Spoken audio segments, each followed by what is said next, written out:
Outside of Xi'an, about 25 miles, you'll find the Terracotta Soldiers. Easy to get there by bus, which you can find in front of the railroad station. The excavation site has 3 pits.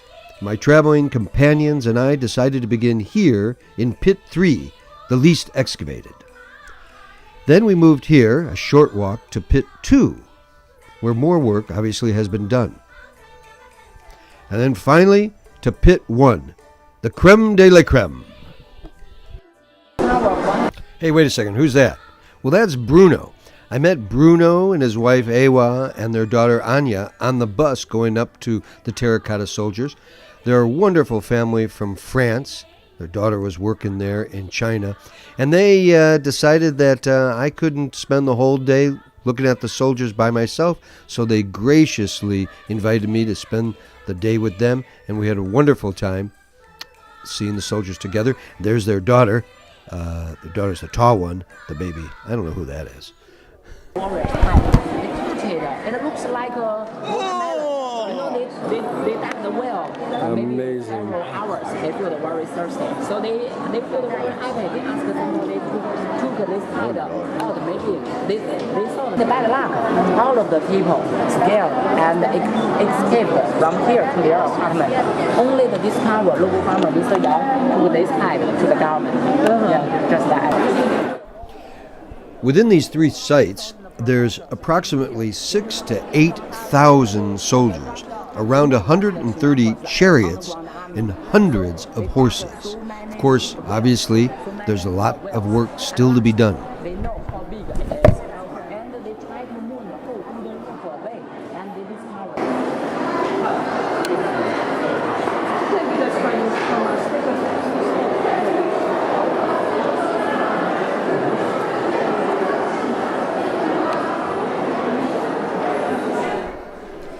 Xi'an was one of the ancient capitals of China.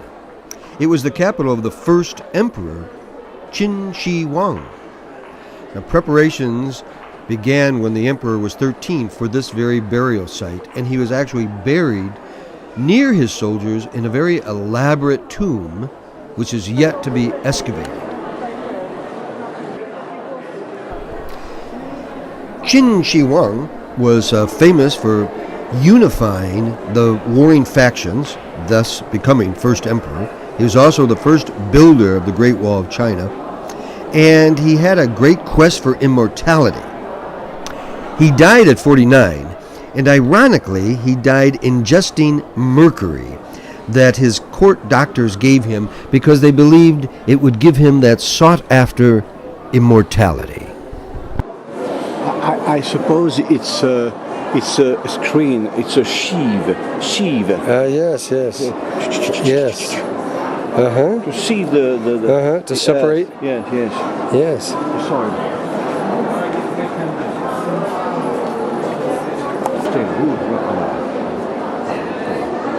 Okay.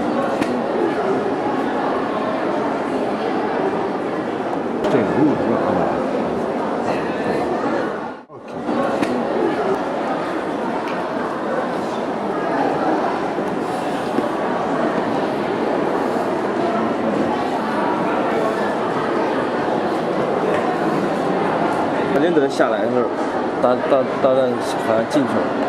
是进去了吗？导弹好像进去了。是进去了吗？还没满意吧？知道他是第一个进去的，以后都不让进。这只有一个进去的是吧？只有一个进去的，以后都到那去了。Work on the Terracotta Soldiers began around the year 246 BC, when Qin took the throne at the age of 13 years old. Each soldier is unique. That is why I spent so much time shooting the faces. The bodies and heads were made of local clay from various molds. But before the final firing, artisans added unique features to the faces to make each soldier a one-of-a-kind. The realism of this 3rd century BC phenomenon speaks for itself.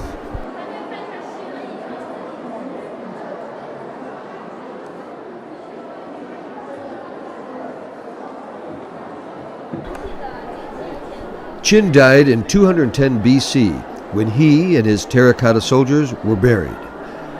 Over time, the existence of the soldiers and the burial site of the first emperor was lost to history. Not until 1974, when a local farmer was digging a well, were the terracotta soldiers rediscovered, which led to this wonderful glimpse into China's ancient history.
Seeing the Terracotta Soldiers was spectacular, and I hope you get a chance to see them too.